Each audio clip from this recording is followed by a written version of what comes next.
ኢንተርኔት ምንድነው? አንድ ትልቅ ሚስጥር ነው።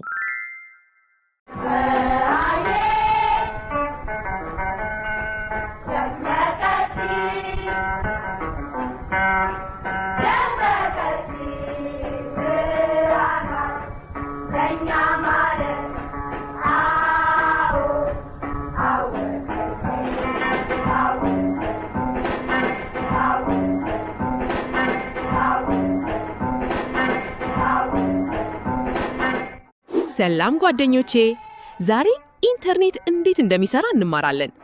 ኢንተርኔት ማለት በዓለም ዙሪያ ያሉ ኮምፒውተሮች እርስ በርስ የሚነጋገሩበት መንገድ ነው። ልክ እንደ ደብዳቤ መላኪያ ስርዓት ነው። እስቲ እንጀምር። ሩቅ ላለ ጓደኛ ደብዳቤ እንደምትልክ ታውቃለህ? ኢንተርኔትም እንደዛ ያደርጋል። አረ ምንድነው? ኮምፒውተሮች በየሰከንዱ ስንት መልእክት እንደሚልኩ ገምት። ስንት መሰለህ?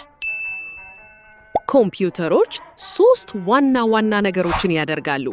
መልእክት ይጽፋሉ፣ አድራሻውን ያዘጋጃሉ እና ይልካሉ። መልእክታችን እንደ ተሳፋሪ ነው። ለመጓዝ ሚኒባስ ታክሲ ላይ ይዘላል። አሃሃ! ኮምፒውተሮች መልእክቶችን ያዘጋጃሉ፣ አድራሻውን ያዘጋጃሉ እና ይልካሉ፣ ልክ እንደኛ። አሁን ገባኝ። ኢንተርኔት በጣም ፈጣን የደብዳቤ ማድረሻ ዘዴ ነው። ኢንተርኔት መልእክት ለመላክ ምን ይመስላል?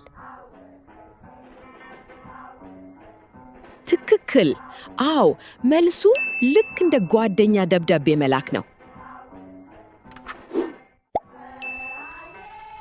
እንጀራ ስንበላ እንዴት እንደምንቆርስ ታውቃላችሁ? ኢንተርኔትም መልእክቶችን እንደዛ ነው የሚያደርገው።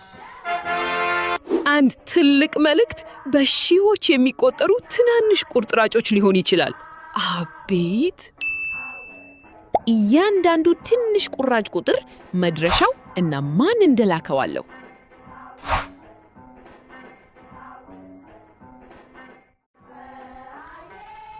እነዚህ ትናንሽ ቁርጥራጮች የተለያየ መንገዶችን እየያዙ እንደ ብዙ ሚኒባሶች ይጓዛሉ።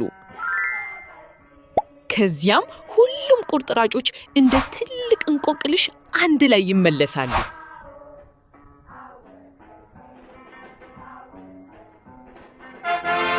ትልልቅ መልእክቶች ትናንሽ ቁጥርጮች ይሆናሉ።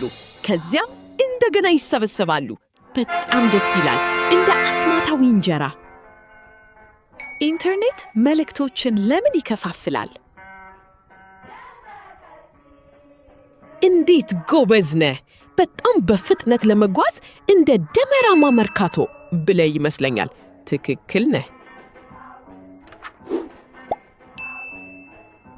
ትልቅ ሱቅ ሁሉንም ነገር እንዳለው ታውቃለህ። ኢንተርኔት ደግሞ ለታሪኮች ትልቅ ማከማቻ አለው። አንድ ትልቅ የኢንተርኔት ሱቅ ለብዙ ሺህ መንደሮች የሚሆን ታሪክ መያዝ ይችላል። 3 ዋና ዋና ክፍሎች አሉት። ትልቁ ቤተ መጻሕፍት፣ አንተ የምትጠይቀው እና መጽሐፎቹ።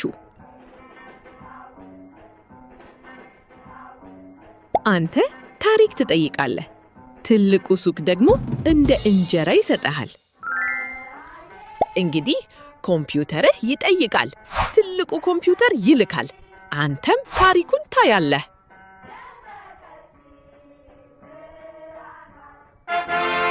አሁን አወቅት። ኢንተርኔት እንደ ፊደሎች፣ የእንቆቅልሽ ቁርጥራጮች እና ትልቅ ቤተ መጻሕፍት ነው።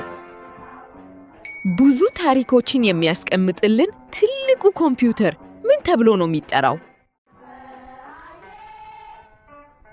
ትክክል፣ ሰርቨር ተብሎ ነው የሚጠራው ብለህ ይመስለኛል። ትክክል ነህ። ከወደዳችሁት ላይክ ያድርጉ፣ ሼር ያድርጉ፣ ሰብስክራይብ ያድርጉ። እንደዚህ ያሉ የኤአይ ቪዲዮዎችን ለመቀጠል ታላቅ ድጋፍ ነው።